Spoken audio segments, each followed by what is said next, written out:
একটু দেখতে চাই যে রংপুর বিভাগের কে কোন জেলা থেকে আপনারা এসেছেন। কুড়িগ্রাম থেকে কারা এসেছেন দেখি। কুড়িগ্রাম, মাশাআল্লাহ মাশাআল্লাহ।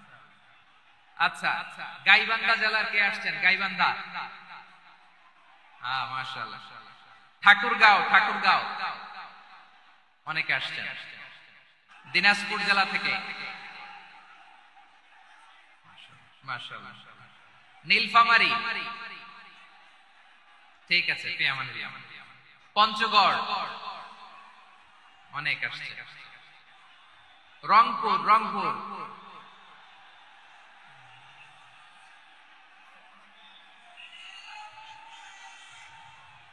মাশাআল্লাহ মাশাআল্লাহ, ঠিক আছে। লালমনিরহাটের কারা দেখি। লালমনিরহাট,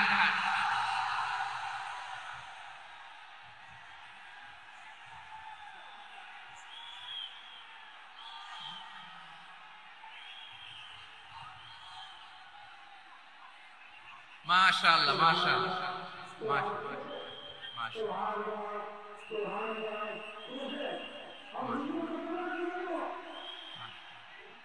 ঠিক আছে ঠিক আছে। আচ্ছা, এই রংপুর বিভাগের বাইরে থেকে অন্য জেলার কারা কারা আসছেন দেখি। তাও আছে অনেক, মাশাআল্লাহ। ঠিক আছে ঠিক আছে। আজকের প্রোগ্রামে উপস্থিত আছেন প্রধান অতিথি হিসেবে অধ্যক্ষ আসাদুল হাবিব দুলু ভাই, সাংগঠনিক সম্পাদক বিএনপি, জাতীয় নির্বাহী কমিটির সভাপতি জেলা বিএনপি লালমনিরহাট। বিশেষ অতিথি হিসেবে আমাদের অনেক ভাইরা এসেছেন, সবাইকে শুকরিয়া জানাই। সভাপতিত্ব করছেন জনাব আব্দুল হাকিম। আইন শৃঙ্খলা বাহিনী, প্রশাসন, ভলান্টিয়ার্স, শুনেছি আমি প্রায় ৫,০০০ ভলান্টিয়ার্স আপনারা নিয়োগ দিয়েছেন, আলহামদুলিল্লাহ। অনেক গোছালো প্রোগ্রাম। আমার প্রাণ ঢালা ভালোবাসা জানবেন, আমার হৃদয়ের গহীন থেকে ভালোবাসা নিবেন, শুভেচ্ছা জানবেন সবাই। ঠিক আছে ঠিক আছে। প্রিয় ভাইরা, আমরা আর কাল বিলম্ব না করে মূল আলোচনায় চলে যেতে চাই। আজকে যে টপিকের উপর আমি কথা বলবো, টপিকটা হচ্ছে peaceful coexistence and communal harmony, শান্তিপূর্ণ সহাবস্থান এবং সাম্প্রদায়িক সম্প্রীতি। আমাদের বাংলাদেশে সাম্প্রদায়িক সম্প্রীতি আছে না নাই? আবহমান কাল থেকে আমরা মুসলিম, হিন্দু, বৌদ্ধ, খ্রিস্টান, পাহাড়ি, নৃগোষ্ঠী মিলেমিশে একাকার, আমরা সবাই মিলে বাংলাদেশ। আওয়াজ করে বলেন ঠিক কিনা? আমাদের পারস্পরিক সম্প্রীতি, ভালোবাসা, সৌহার্দ্যপূর্ণ আচরণ, বোঝাপড়া, এটা বেশ মজবুত, বেশ মজবুত। তবে মাঝে মাঝে আমাদের এই সম্প্রীতির ভেতরে অনেকে ফাটল ধরাতে চায়। আমরা যে সুখে আছি, শান্তিতে আছি, এটা অনেকের ভালো লাগে না, ঠিক কিনা বলেন? আমাদের মধ্যে সাম্প্রদায়িক সম্প্রীতি, সৌহার্দ্যপূর্ণ আচরণ, ভালোবাসা, এটা আবহমান কাল ধরে আছে। তার প্রমাণ, আমরা তাফসিরুল মাহফিলের আয়োজন করলে আমাদের হিন্দু ভাইরা ডিস্টার্ব করেন, ঠিক কিনা? এবং আমি যদি বলি হাত তোলেন, হিন্দু ধর্মের কারা কারা এসেছেন, কত শত কত হাজার যে হাত উঠবে, আপনি অবাক হয়ে যাবেন। আমি চাচ্ছি না হাত উঠাতে। খুলনাতে সর্বশেষ যে আমি প্রোগ্রাম করে গেলাম, সেখানে কয়েকশ হিন্দু ভাই আসছে আমাদের আলোচনা শুনতে, আলহামদুলিল্লাহ। অনেক বৌদ্ধরা আসে, অনেক খ্রিস্টানরা আসে। এবার সফরেও অনেক হিন্দু ভাইরা আমার সাথে দেখা করেছে, তারা বলেছেন হুজুর আমরা আপনার আলোচনা শুনি, আলহামদুলিল্লাহ বলেন। So it's our responsibility to present our religion to our non-Muslim brothers and sisters. আমাদের অমুসলিম ভাই বোনদের কাছে ইসলামের সৌন্দর্য তুলে ধরা, এটা আমাদের দায়িত্ব। We all are the ambassador of Islam. আমরা প্রত্যেকে দায়িত্বশীল, আমরা প্রত্যেকে এক একজন ইসলামের অ্যাম্বাসেডর, আলহামদুলিল্লাহ বলেন। এজন্য এমন ভাবে the beauty of Islam, ইসলামের সৌন্দর্য আমাদেরকে ফুটিয়ে তুলতে হবে, যাতে করে নন মুসলিমরা শাহাদা পড়ে, কালিমা পড়ে মুসলমান হয়ে যায়।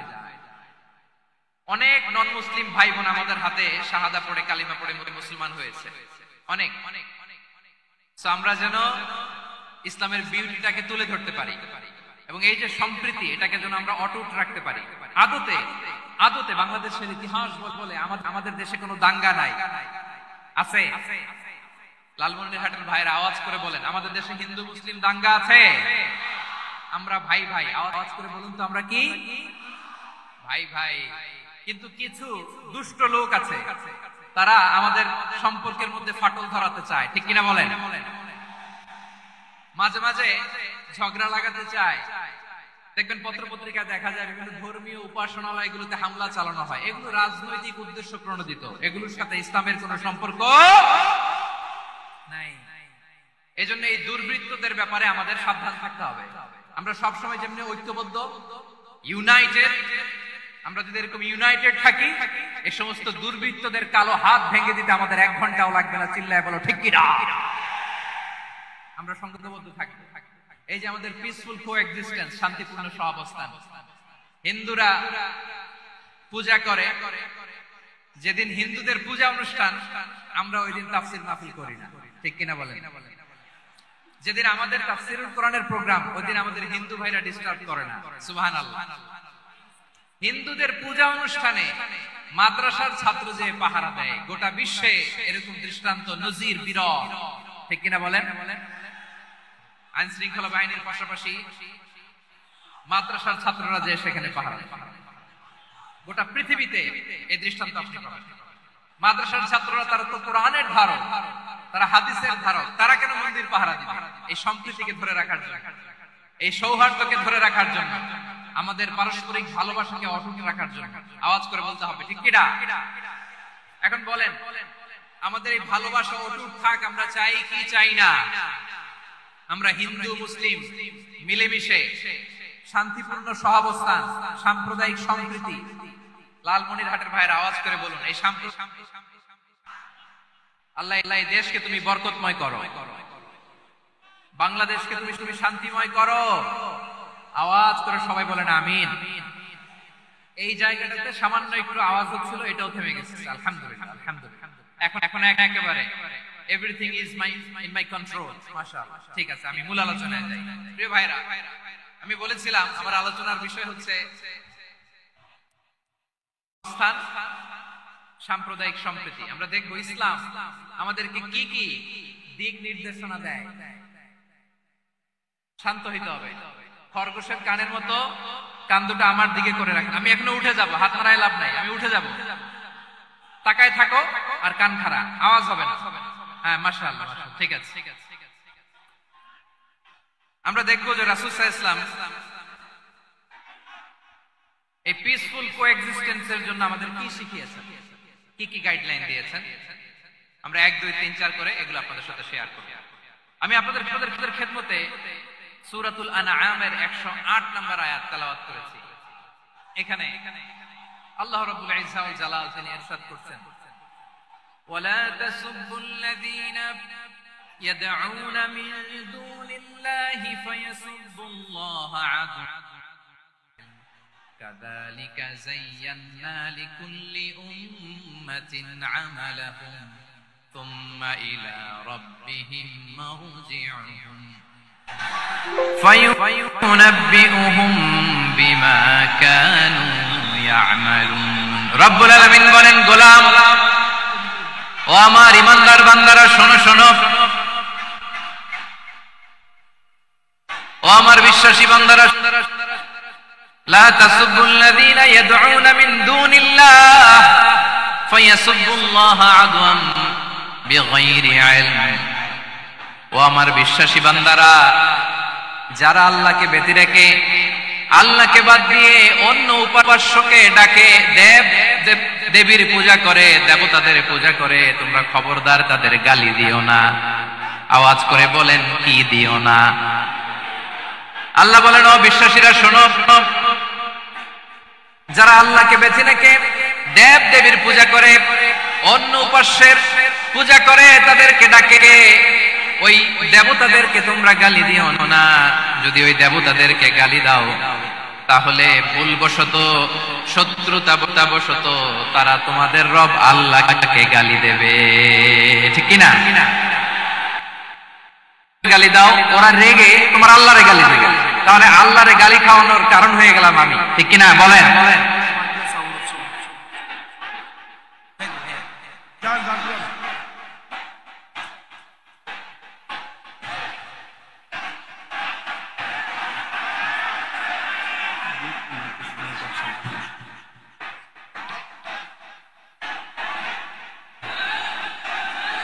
সম্মানিত ভাইয়েরা, এত বিশাল প্রোগ্রাম, মাইকের একটা সেটআপ থাকে, তারগুলো অনেক সময় নড়ে যায়, ধাক্কা ধাক্কিতে ডিসপ্লেস হয়, একটু ঝামেলা হবে।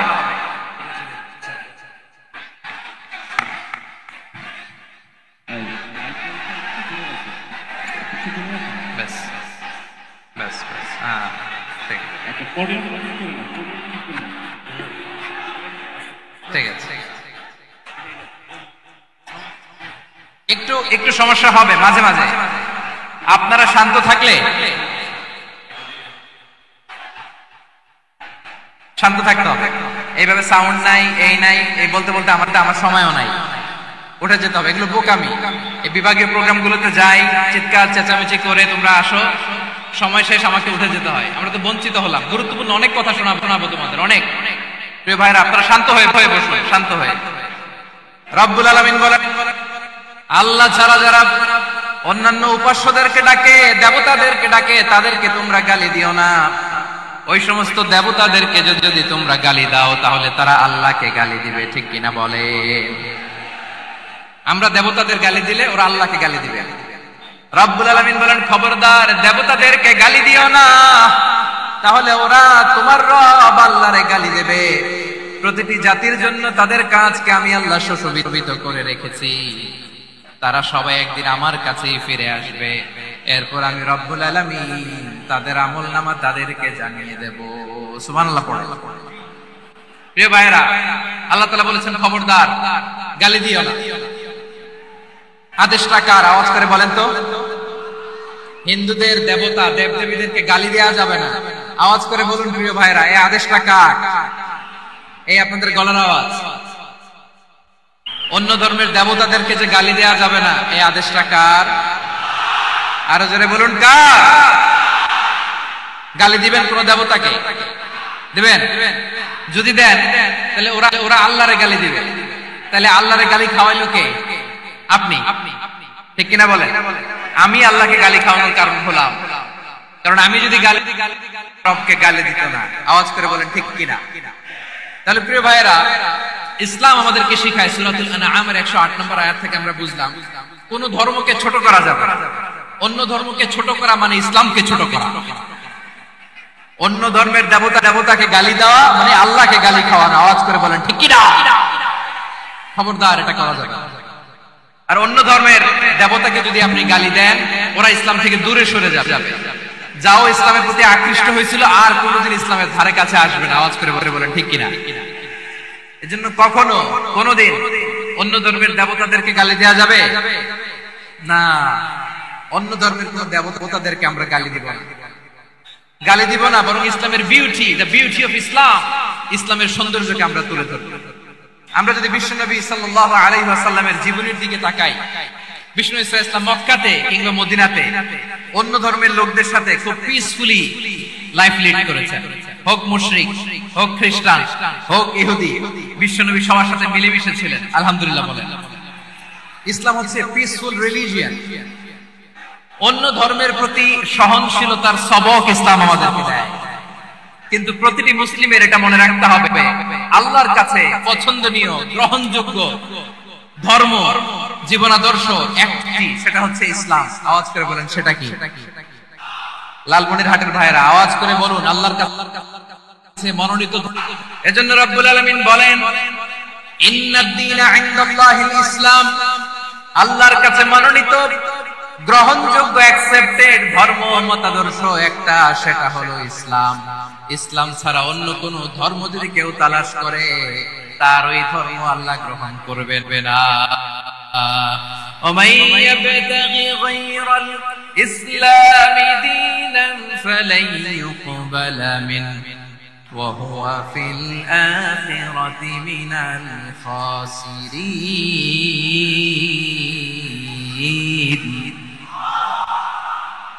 Whoever seeks anything except Islam, that won't be accepted from him, and he will be loser in the day of judgment. কিয়ামতের দিন ইসলাম ছাড়া কেউ যদি অন্য কোনো ধর্ম তালাশ করেছে দুনিয়াতে, তার এই মতাদর্শ গ্রহণ করা হবে না, and he will be loser. সে হবে লুজার, ক্ষতিগ্রস্ত, হাই কোম্পানির ম্যানেজার। ওর আমও শেষ, সালাও শেষ। আওয়াজ করে বলেন ঠিক কিনা? এজন্য ইসলাম পেয়ে আমরা খুশি না বেজার? প্রত্যেক নামাজ শেষে আমরা আল্লাহরে বলি আল্লাহ ওয়াবিল ইসলামি দীনা ওয়াবি মুহাম্মাদিন নাবিয়ান ওয়া রাসূলা। ও আল্লাহ, তোমারে রব হিসেবে পেয়ে আমরা খুশি। ও আল্লাহ, ইসলামকে ধর্ম হিসেবে পেয়ে আমরা খুশি। বিশ্ব নবীকে আমাদের রাসূল পেয়ে আমরা খুশি। ঠিক কিনা বলে? ইসলাম ছাড়া অন্য কোন ধর্ম আমরা গ্রহণ করব না। ঠিক কিনা বলেন? আল্লাহর কাছে অ্যাকসেপ্টেড রিলিজিয়ন একটা, সেটা ইসলাম। তো বিশ্বনবী সাল্লাল্লাহু আলাইহি ওয়াসাল্লাম মক্কাতে কিংবা মদিনাতে খুব পিসফুলি এক্সিস্ট করেছেন, যে কোনো ধর্মের সাথে মিলেমিশে চলেছেন। তার প্রমাণ আমরা যদি রাসূল সাল্লাল্লাহু আলাইহি ওয়াসাল্লামের বায়োগ্রাফির দিকে তাকাই, তাহলে দেখব তিনি মুশরিকদের সাথে পিস ট্রিটি করেছেন, শান্তি চুক্তি, পিস ট্রিটি, পিস এগ্রিমেন্ট। আপনারা হুদাইবিয়ার সন্ধির নাম শুনেছেন? আমার লালমনিরহাটের কলিজার টুকরা ভাইরা, হুদাইবিয়ার সন্ধির নাম আপনারা শুনেন নাই? ষষ্ঠ হিজরিতে বিষ্ণু সাল্লাল্লাহু আলাইহি ওয়াসাল্লাম মুশরিকদের সাথে ট্রিটি করেছেন, চুক্তি। কাদের সাথে? মুশরিকদের সাথে। আমরা তো মুসলমান বসতে পারি না।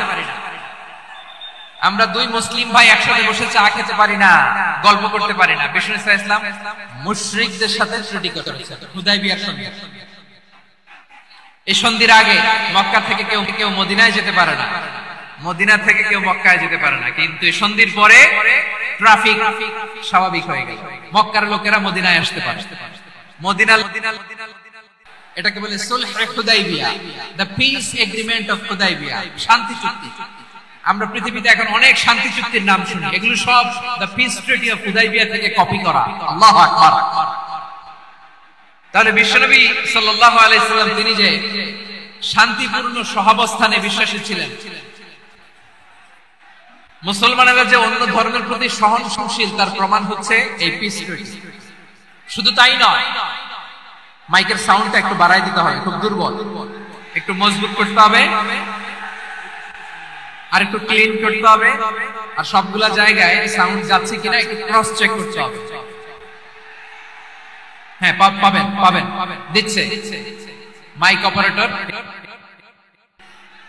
অপারেটর যিনি আছেন, প্রতিটি জায়গায় প্রতিটি সাউন্ড বক্সে যেন আওয়াজ পাওয়া যায়, একটু ক্রস চেক করেন, সাউন্ডটাকে একটু স্ট্রং করে দেন। হ্যাঁ, ঠিক আছে, মাশাআল্লাহ। এদিকে তাকান, এদিকে। মক্কার পার্ট গেল, পিস এগ্রিমেন্ট করলেন, শান্তি চুক্তি।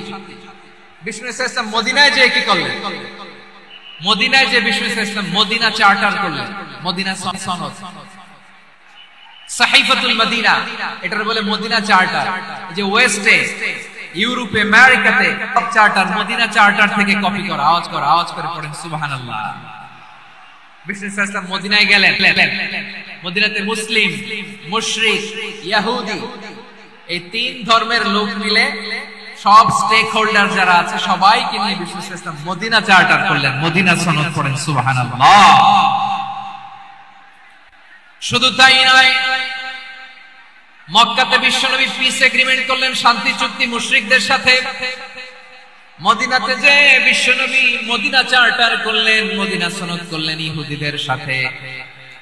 আবার মদিনাতে বিশ্বনবী ইহুদিদের সাথে পিস ডায়ালগ করলেন, ইন্টারফেথ ডায়ালগ করলেন, আন্তধর্মীয় সংলাপ করলেন। যে সংলাপের মূল ভিত্তি ছিল তাওহীদ। মূল ভিত্তি ছিল কি? তাওহীদ। বিশ্বনবী ইহুদিদেরকে ডাকলেন, আহ্বান করলেন, قل يا أهل الكتاب تعالوا إلى كلمة سواء بيننا وبينكم ألا نعبد إلا الله ولا نشرك به شيئا ولا يتخذ بعضنا بعضا أربابا من دون الله فإن تولوا فقولوا اشهدوا بأننا مسلمون। সুবহানাল্লাহ পড়ে। বিশ্বনবী মদিনার ইহুদিদের ডেকে বললেন, ও ইহুদিরা, শোনো,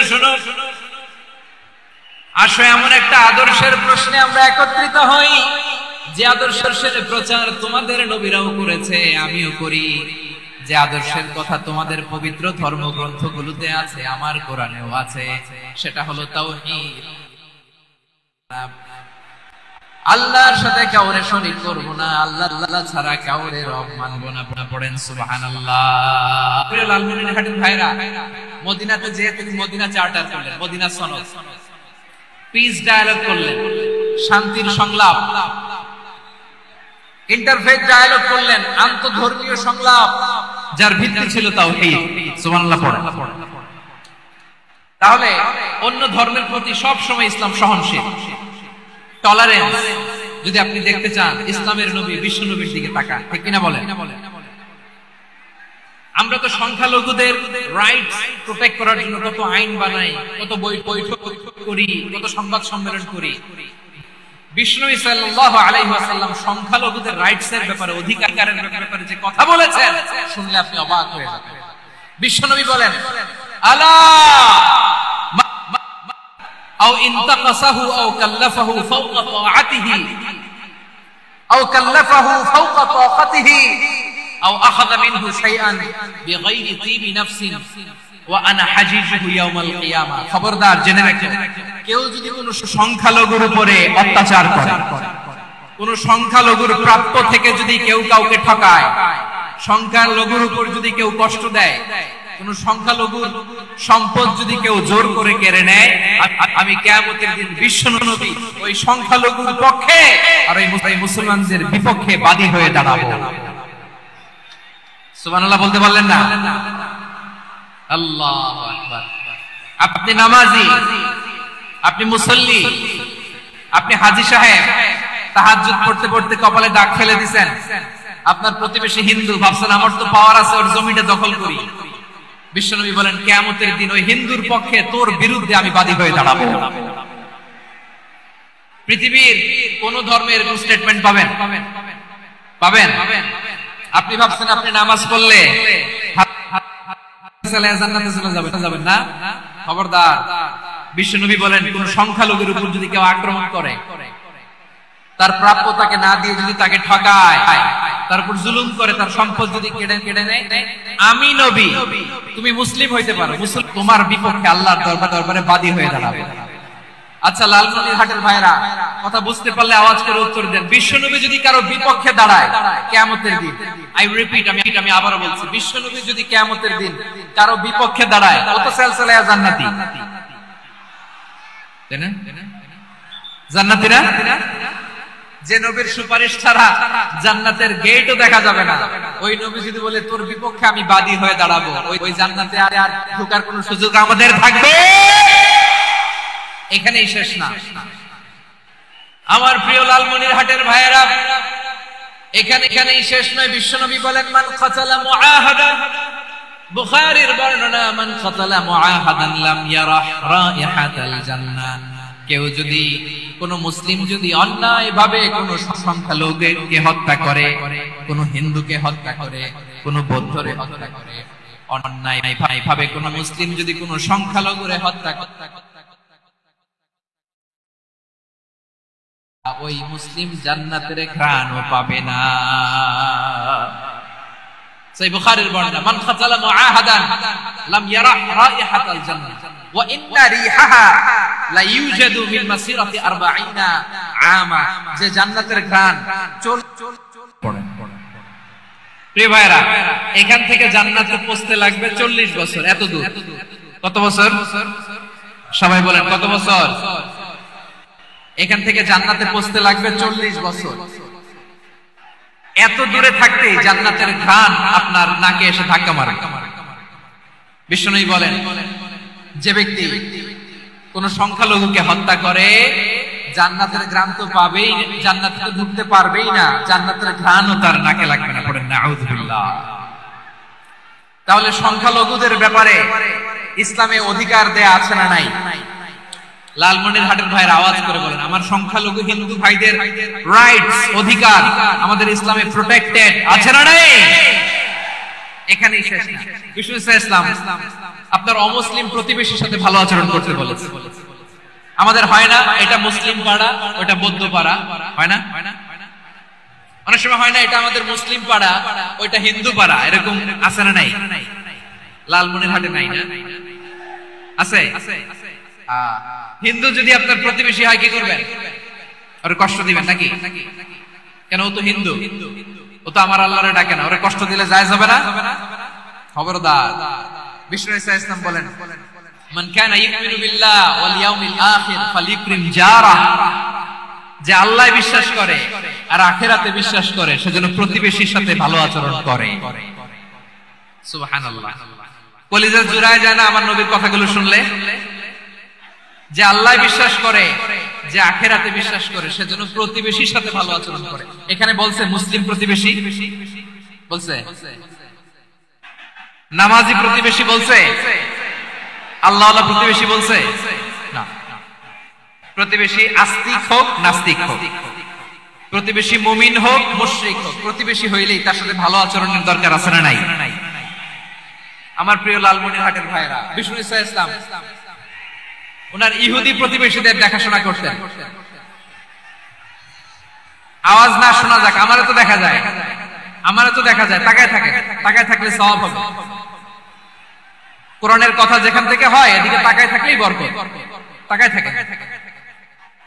জি জি, মাইক, আমি তার মাইক ঠিক করতে আসি না এদিকে, এই মাইক ঠিক করব ওই মাইক ঠিক করব, ওদিকে পাইলট বলে হুজুর চলে আসেন। জি বসুন বসুন, মাশাআল্লাহ। হ্যাঁ খুব শান্ত, ঠিক আছে। পুলিশ ভাইরা না খেয়ে দিনরাত আপনারা যাতে সুশৃঙ্খল একটা প্রোগ্রাম উপহার পান এটাই চেষ্টা করতেছে, আপনাদেরকে কষ্ট দিতে আসে না, একটু সহযোগিতা করেন। জি মাশাআল্লাহ। হ্যাঁ ঠিক আছে।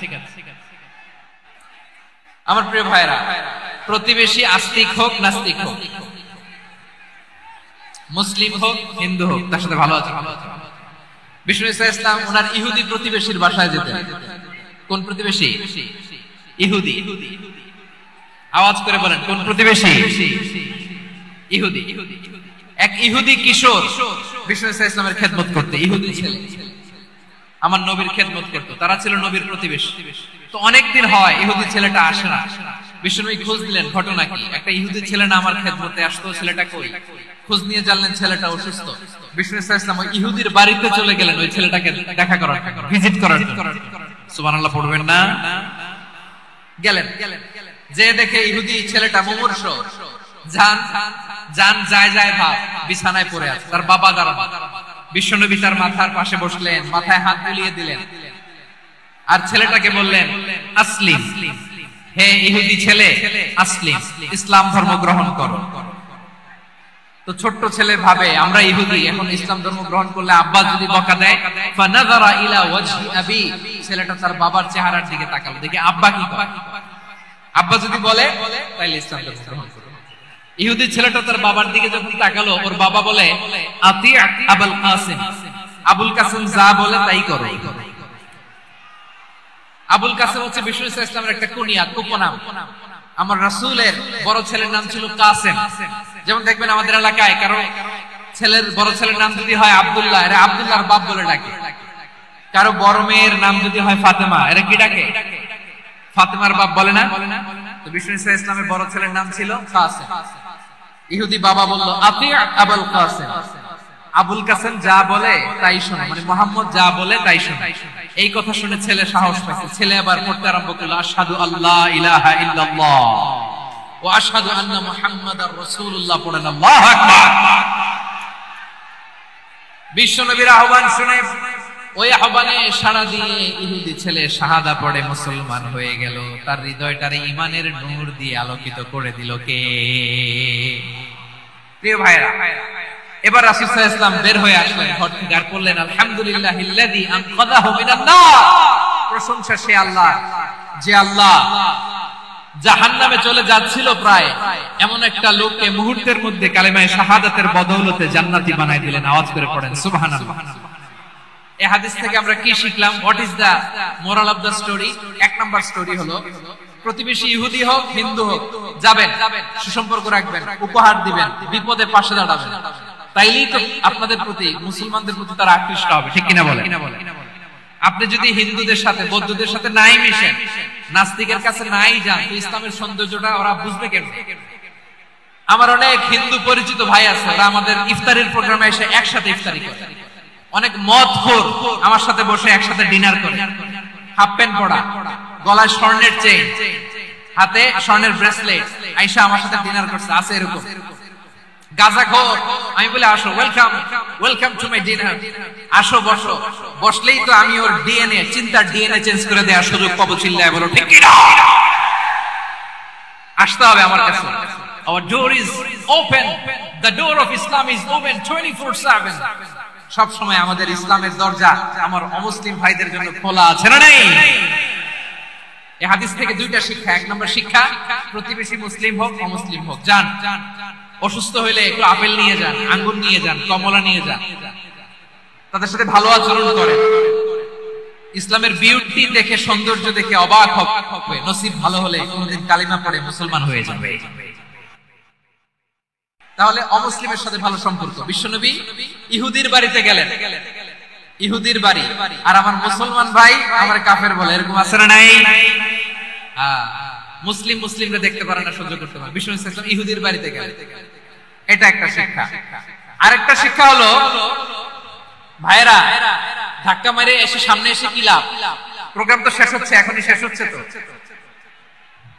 এই যে আমাদের বকশি ভাই ওয়াদা নিল, হাত তোলালো, মিম বলে এত কথা বললো, তো আমি জেলায় জেলায় যে খালি হাত নাড়াই তোমাদের জন্য নাকি?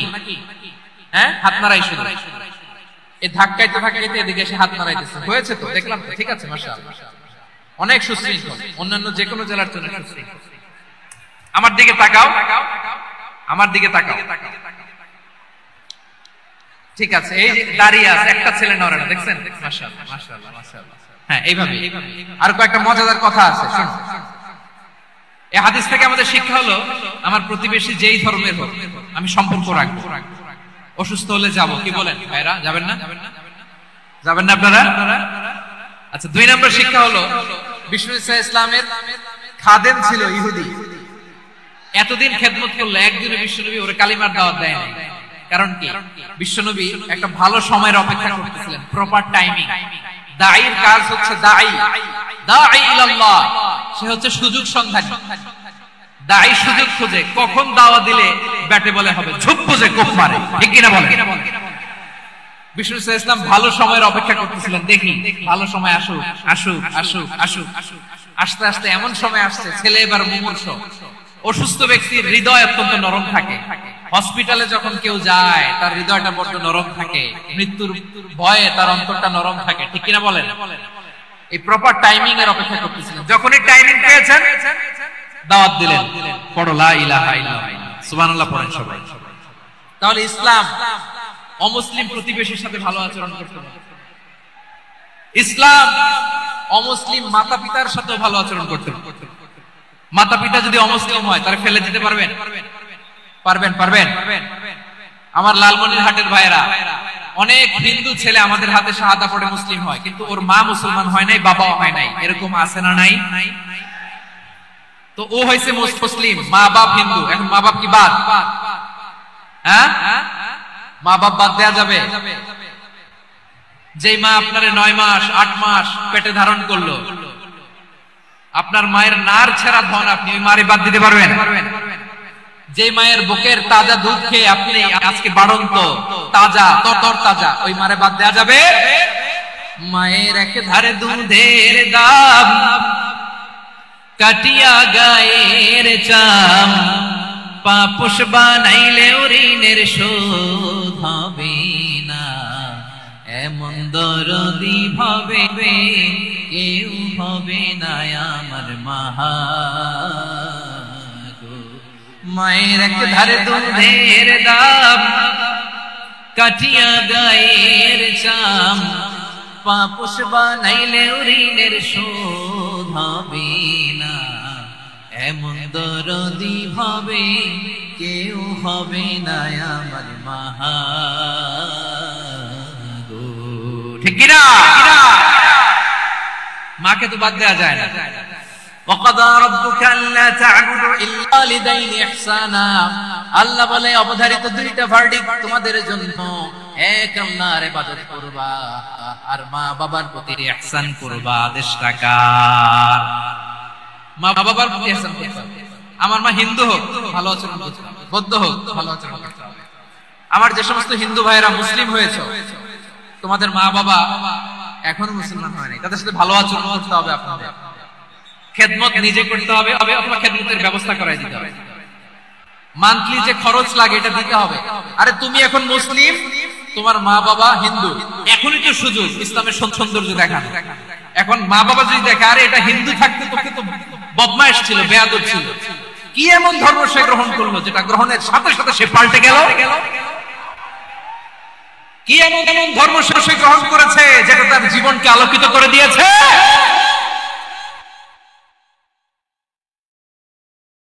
পড়ে মুসলমান হয়ে যাবে।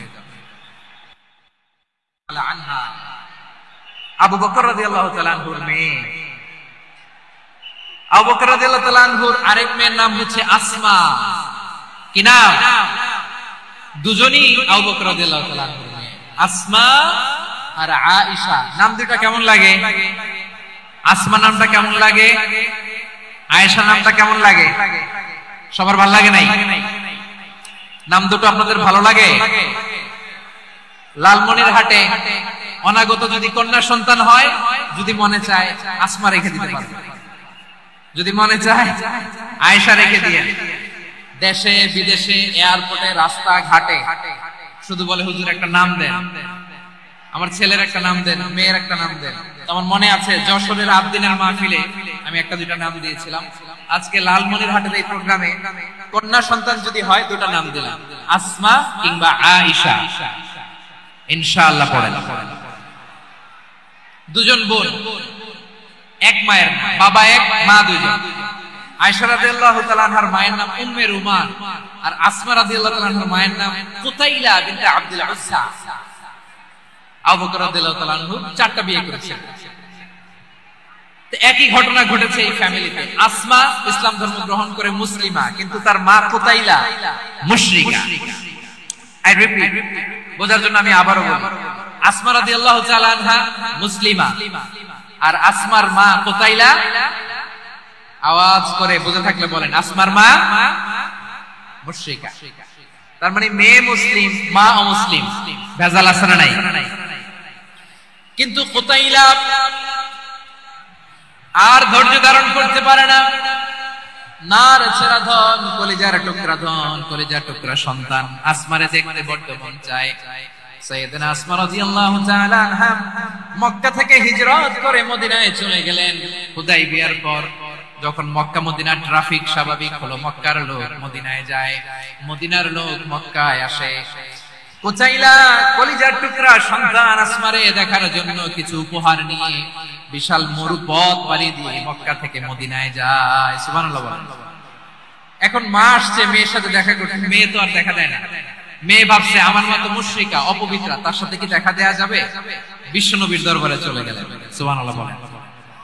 কি সৌভাগ্যবান ছিল তারা, মাসলা জানার দরকার হলেই নবীর দরবারে চলে যেত।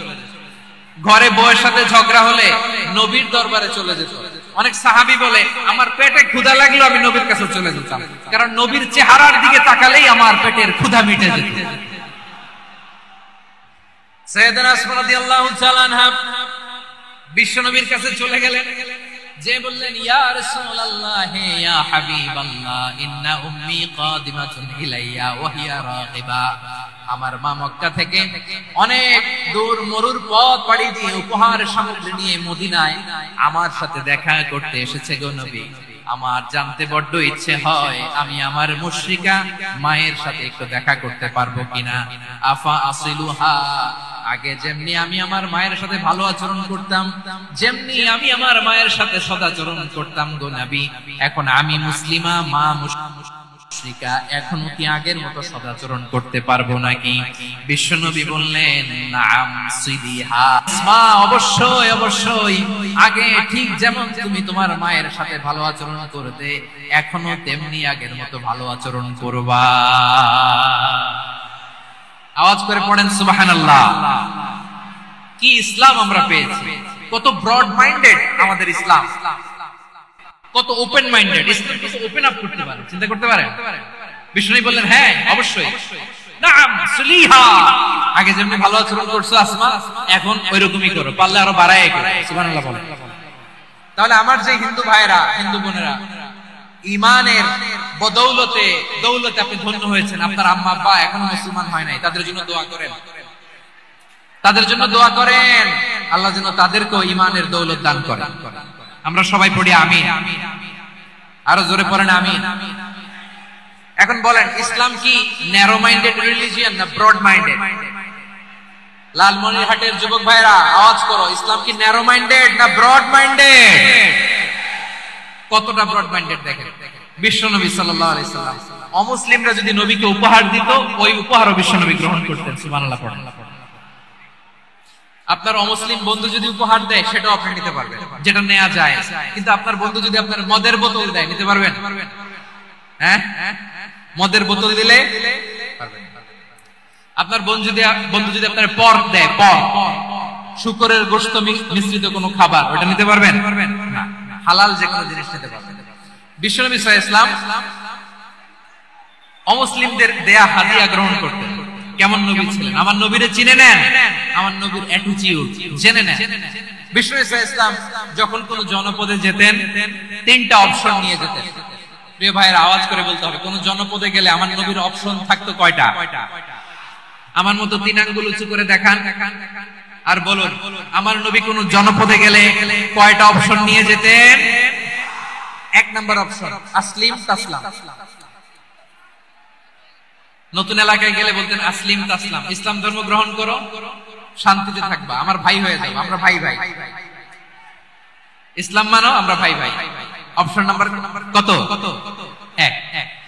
যদি বলে না ইসলাম মানবো না, ওকে, অপশন নাম্বার 2, মুসলিম হওয়ার দরকার নাই, লা ইকরাহা ফিদ্দিন, ইসলামে কোনো বাড়াবাড়ি নাই। খ্রিস্টান আছো থাকো, বৌদ্ধ আছো থাকো, ইহুদি থাকতে চাও থাকো, কিন্তু আমরা যেহেতু রিজিওনাল সুপার পাওয়ার, আমাদের আন্ডারে থাকে, ট্যাক্স দিয়া থাকে, এটা বলে জিজিয়া। আলেম যারা আছেন বুঝবেন, এটা আরবিতে কি বলে? জিজিয়া।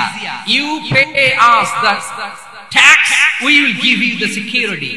তোমরা ট্যাক্স দিবা, আমরা সিকিউরিটি দিব, আমাদের আওতায় থাকবা, কেউ তোমাদেরকে আক্রমণ করতে পারবে না, আমরা নিরাপত্তা দেব। সুবহানাল্লাহ বলেন। এটা অপশন নাম্বার কত? আচ্ছা, বুঝে থাকলে বলেন, এক নাম্বার অপশন কি ছিল? ইসলাম। ইসলাম মানো, শান্তিতে থাকবা, ভাই ভাই, আমরা ভাই ভাই।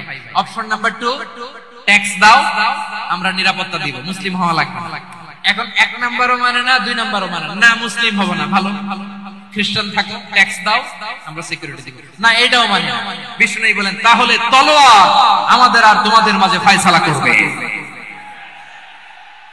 মুসলিমও হবো না, ট্যাক্স দিবা, নিরাপত্তা দিব, আমরা সুপার পাওয়ার, আমাদের আন্ডারে থাকবে, এটাও না। তাহলে তোমাদেরকে তো আমরা বিশ্বাস করতে পারি না, কখন না কখন বিশ্বাসঘাতকতা করো, কার সাথে মিলে হাত মিলাও, তলোয়ার আমাদের মাঝে ফয়সালা করবে। তখন তিনি জিহাদের সশস্ত্র সংগ্রামের ঘোষণা দিতেন। সুবহানাল্লাহ পড়েন। দেখেন, পশ্চিমারা জিহাদকে এইভাবে চিত্রায়িত করে না, ওরা জিহাদ বলতে বোঝায় তলোয়ার, হাত কাটো, গলা কাটো, না। জিহাদ সশস্ত্র সংগ্রাম 3 নম্বরে। অধিকাংশ ক্ষেত্রেই বিশ্বনবীর সুন্দর আচরণ দেখে, আরে আমার নবীর যে নুরানি চেহারা, অনেকে তো কেবল সিরেফ চেহারাটা দেখে কালিমা পড়ে মুসলমান হয়ে গিয়েছে। যারা মুসলিম হয় নাই, তারা তাদের ইসলামী বলবৎ ছিল, ট্যাক্স দিয়ে ইসলামের আন্ডারে ছিল। যারা এটাও মানে নাই, ওইটাও মানে নাই, তাদের বিরুদ্ধে জিহাদ।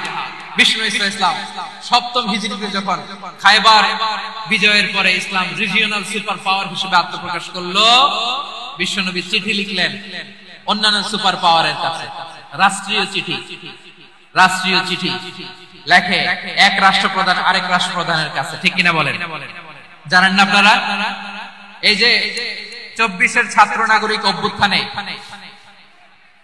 এই অভ্যুত্থান যখন শুরু হয়, আমি তখন সাউথ আফ্রিকাতে, একটা স্ট্যাটাস দিয়েছিলাম, গোটা নয় গোটা দেশ সংস্কার করা লাগবে। শুধু বাংলাদেশ নয়, সারা বিশ্বের বাংলা ভাষাভাষী লোকেরা এই আন্দোলনের সাথে সমর্থন তারা করেছে, এটাকে সাপোর্ট করেছে, তারা সমর্থন দিয়েছে। আমাদের ইউনাইটেড আরব আমিরাতের বাংলাদেশি ভাইরা, তারা সেখানে রাস্তায় নেমে এসেছিল, জানেন? ওইখানে ডেমনস্ট্রেশন করা যায় না, সেখানকার সরকার তাদেরকে যাবজ্জীবন দিয়েছিল। তখন আমাদের এই যে প্রধান উপদেষ্টা ডক্টর মোহাম্মদ ইউনূস সরাসরি G2G বলে, G2G, government to government, G2G, উনি চিঠি লিখলেন যে তাদেরকে, ইউর হাইনেস, হে সম্মানিত আমির, আপনি আমার এই চিঠির কারণে, আমার সম্মানে এই 53 জন বাংলাদেশিকে মাফ করে দেন। এই চিঠির বদৌলতে বেকসুর খালাস পেয়ে গিয়েছিল আমাদের ভাইরা। জানেন না এই ঘটনা আপনারা? তাহলে গভর্নমেন্ট টু গভর্নমেন্ট চিঠি দেওয়া হয়। সপ্তম হিজরিতে বিষ্ণু ইসলাম সব সুপার পাওয়ারের কাছে চিঠি দিলেন। রোমান সম্রাটের কাছে, পারস্য অধিপতির কাছে, মিশরের অধিপতির কাছে, সবার কাছে চিঠি লিখলেন। চিঠির ভাষা ছিল এরকম: মিন মুহাম্মাদিন রাসূলিল্লাহ ইলা মুকাওকিস আযীমিল কিবত। মুহাম্মদ রাসূলুল্লাহর পক্ষ থেকে মিশরের বাদশার কাছে, আসলিম তাসলাম, ইসলাম মানে শান্তিতে থাকবা। সালামুন আলা মান ইত্তাবাআল হুদা, শান্তি তার জন্য যে হেদায়েতের অনুসরণ করে। সুবহানাল্লাহ পড়েন। তো এই চিঠি অনেকে ভালোভাবে রিসিভ করেছে। অনেকে এই চিঠি পাওয়ার পরে নবীর কাছে আবার ইন রিটার্ন উপহার পাঠিয়েছে। কি পাঠিয়েছে? উপহার। বিশ্বনবীকে বিশাল এক উপহারের ডালি পাঠিয়েছে। মিশরের বাদশা মুকাওকিস ছিলেন ধর্মে খ্রিস্টান। লালমনিরহাটের ভাইয়েরা আওয়াজ করে বলেন, মিশরের বাদশা ধর্মে কি ছিল? খ্রিস্টান। কি উপহার দিয়েছিল আমার নবীকে? শুনতে মনে চায়? আওয়াজ নাই লালমনিরহাটের গলায়। শুনতে মনে যায়? 1000 স্বর্ণ মুদ্রা। 1000 স্বর্ণ। দুইটা খ্রিস্টান দাসী, একজনের নাম মারিয়া বিনতে শামউন আল কিবতিয়া, আর একজনের নাম সিরিন বিনতে শামউন আল কিবতিয়া। একজন খ্রিস্টান দাস 20 স্থান কাপড় জামা বানানোর জন্য, আমরা নবী যেন সেলাই করে জামা বানাতে পারে এজন্য 20 স্থান কাপড়, 20 স্থান ফাইন গার্মেন্ট। সুবহানাল্লাহ পড়বেন না? এরপরে একটা গাধা, যেটার নাম ছিল উফাইর, আর একটা খচ্চর, এটার নাম ছিল দুলদুল। খচ্চর চিনেন? গাধা আর ঘোড়ার ক্রসিং এ যে প্রাণীটা দুনিয়াতে আসে সেটা খচ্চর বলে। তো এই যে সুপার পাওয়ার খ্রিস্টান বাদশার কাছে নবী চিঠি লিখলেন, ওই খ্রিস্টান বাদশা আমার নবীকে উপহার দিল। বিশ্বনবী এই উপহারগুলো সানন্দে গ্রহণ করেছে। সুবহানাল্লাহ পড়বেন না? তাহলে অমুসলিম কেউ যদি আপনাকে উপহার দেয়, হালাল উপহার হলে আপনি গ্রহণ করতে পারবেন। অনুরূপ ভাবে পারস্যের বাদশা, রোম সম্রাট বিশ্বনবীকে উপহার পাঠিয়েছেন। আমার নবী সবগুলো উপহার, গিফট গ্রহণ করেছেন। সুবহানাল্লাহ বলেন। তাহলে প্রিয় লালমনিরহাট, আওয়াজ করে বলুন, ইসলাম কি ন্যারো মাইন্ডেড রিলিজিয়ন না ব্রড মাইন্ডেড? আম্মা জান আয়েশার কাছে মাসালা জানতে চায় মেয়েরা। হে আম্মা জান, অগ্নি উপাসকেরা তাদের ঈদের দিন নওরোজের সময় আমাদেরকে পাখি দেয়, নেওয়া যাবে? উনি বললেন, ওরা জবাই করে দিলে নেওয়া যাবে না, কিন্তু ওরা যদি ফল মূল এরকম খাবার দেয় এগুলো নেওয়া যাবে। তার মানে অমুসলিমদের দেয়া উপহার এটা গ্রহণ করা যায়। সুবহানাল্লাহ বলেন। শুধু তাই নয়, বিষ্ণু ঈসা ইসলাম অমুসলিমদের সাথে আর্থিক লেনদেনও করেছেন, ফিনান্সিয়াল ডিলিং করেছেন। অমুসলিমদের সাথে প্রয়োজনে আপনি ফিনান্সিয়াল ডিলিং করতে পারেন। আমরা প্রায় দেখি বাজারের মিষ্টির দোকানগুলো আমার হিন্দু ভাইদের। লালমনিরহাটে মিষ্টির দোকান, দইয়ের দোকান কারা চালায়? হিন্দুরা চালায়।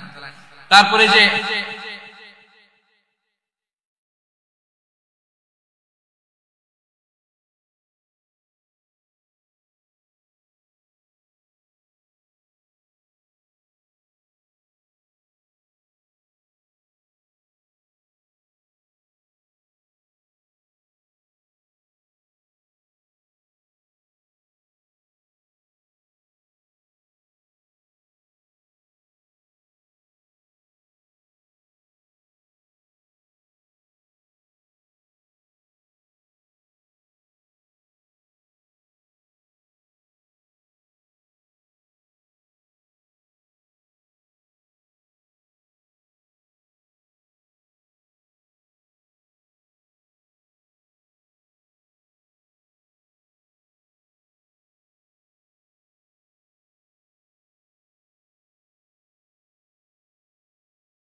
কয়েক কেজি বার্লি নিয়ে যায় আর বন্ধক হিসেবে মাটা ছুটায় নিয়ে যায়। সুবহানাল্লাহ পড়বেন না? বাকিতে নিছিলেন, বাকিতে।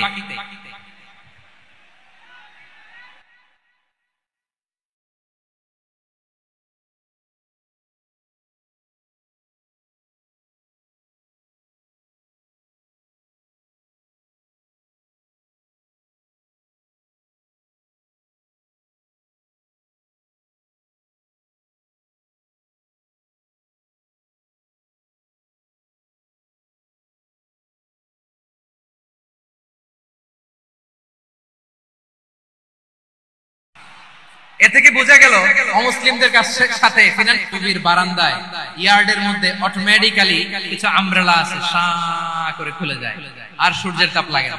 আবার সন্ধ্যাবেলায় এই আমব্রেলা গুলো ওরা ক্লোজ করে ফেলে, দেখেন নাই না?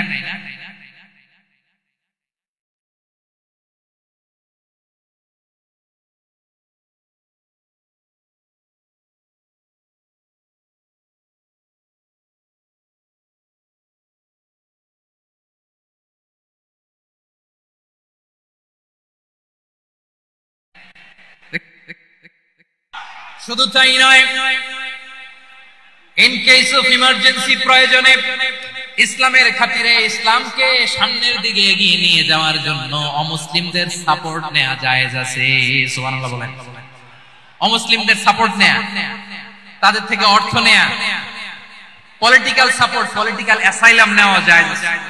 আমাদের অনেক বিশ্ববরেণ্য দায়ীরা আমেরিকায় অস্থায়ীভাবে অ্যাসাইলাম নিয়ে থাকে, নিজের দেশে গেলে ফাঁসিতে ঝুলাই দিবে। যুগ যুগ ধরে দায়ীদের উপর এরকম অত্যাচার আর নির্যাতন আছে না নাই? মিশরের অনেক দায়ীরা পাশ্চাত্যে যেয়ে থাকে, এই যে তারা পলিটিক্যাল অ্যাসাইলাম নিয়ে থাকে, রাজনৈতিক আশ্রয়, এটা জায়েজ আছে না? এটা যে জায়েজ আছে তার প্রমাণ স্বয়ং বিশ্বনবী সাল্লাল্লাহু আলাইহি ওয়াসাল্লাম পলিটিক্যাল সাপোর্ট নিয়েছিলেন অমুসলিমদের কাছ থেকে। সুবহানাল্লাহ বলেন। খুব মজাদার একটা ঘটনা শুনবেন, আপনাদের আগ্রহ দেখে তো মনে হয় না শোনার ইচ্ছা আছে। আছে আছে, গলায় জোর আছে। লিল্লাহি লিল্লাহি তাকবীর, নারায়ে মাশাআল্লাহ।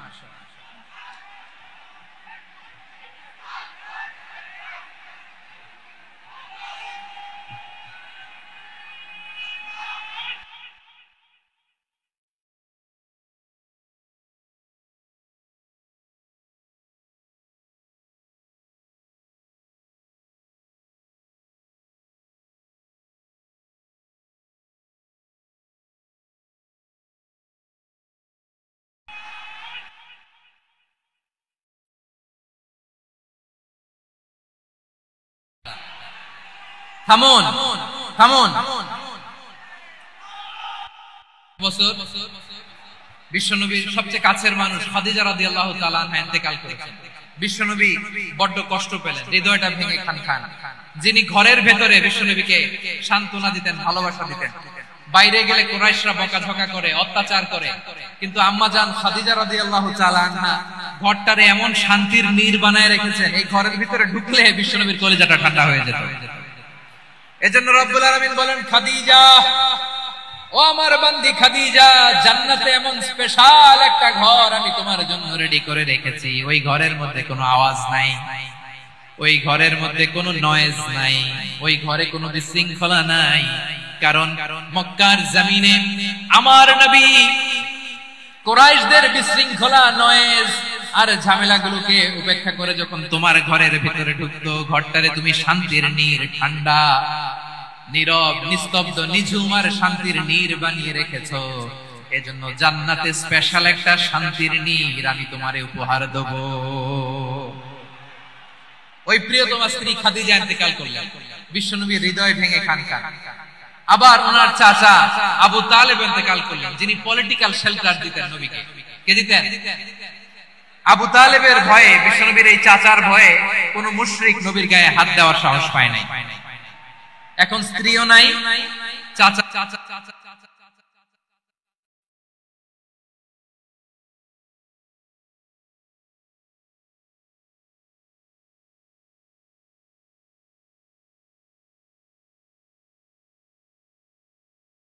এখন কই যাবেন?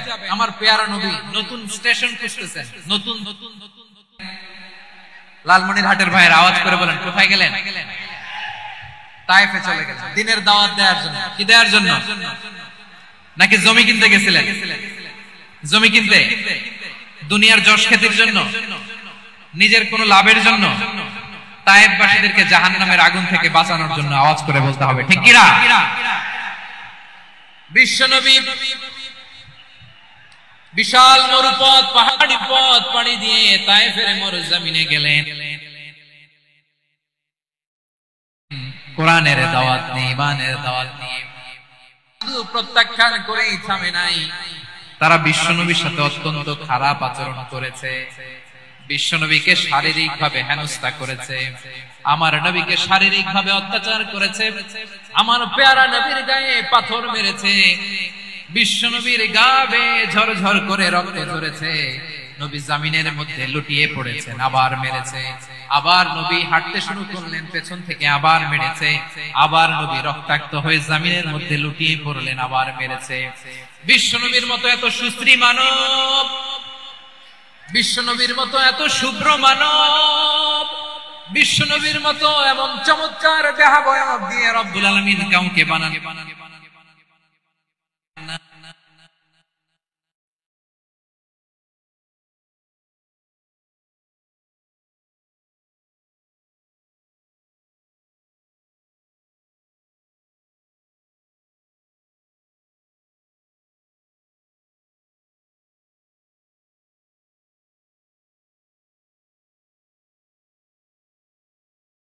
কিনা বলে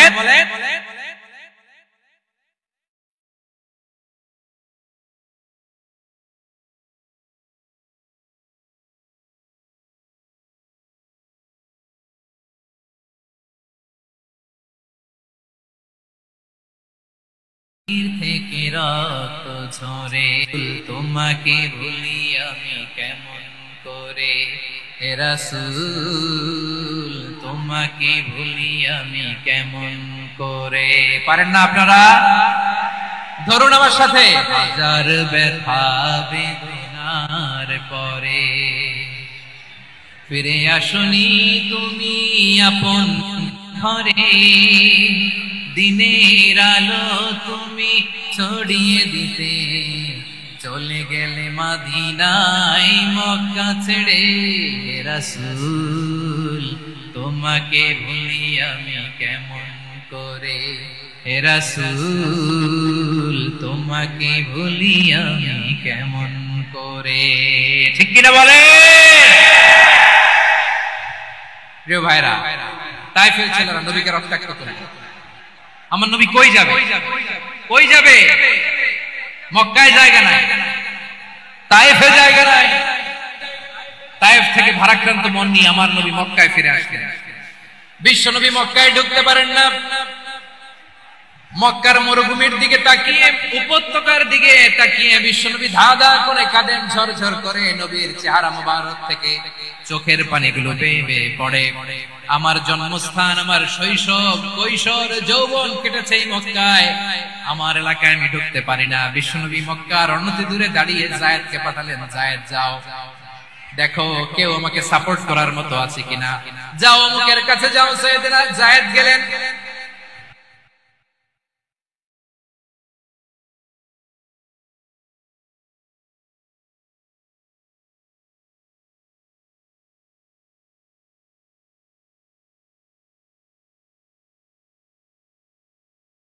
দিলেন কেউ বিশ্বনবীকে আশ্রয় দিতে রাজি ইবনে আদি মুশরিক, তার কাছে যাও। গেলেন, মুতঈম ইবনে আদি রাজি হয়ে গেল। সুবহানাল্লাহ বলেন।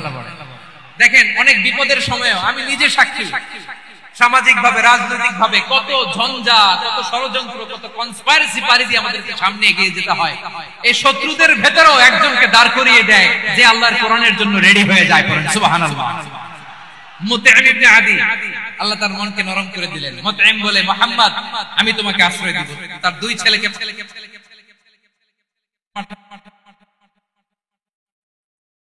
বললেন যাও, খোলা তলোয়ার নিয়ে, স্কট দিয়ে, গার্ড অফ অনার দিয়ে মুহাম্মদকে মক্কায় ঢুকাও আর বলো আমি আমান দেব। আমান কি দিব? আমান মানে সিকিউরিটি, নিরাপত্তা। সিকিউরিটি ছাড়া আমান দেওয়া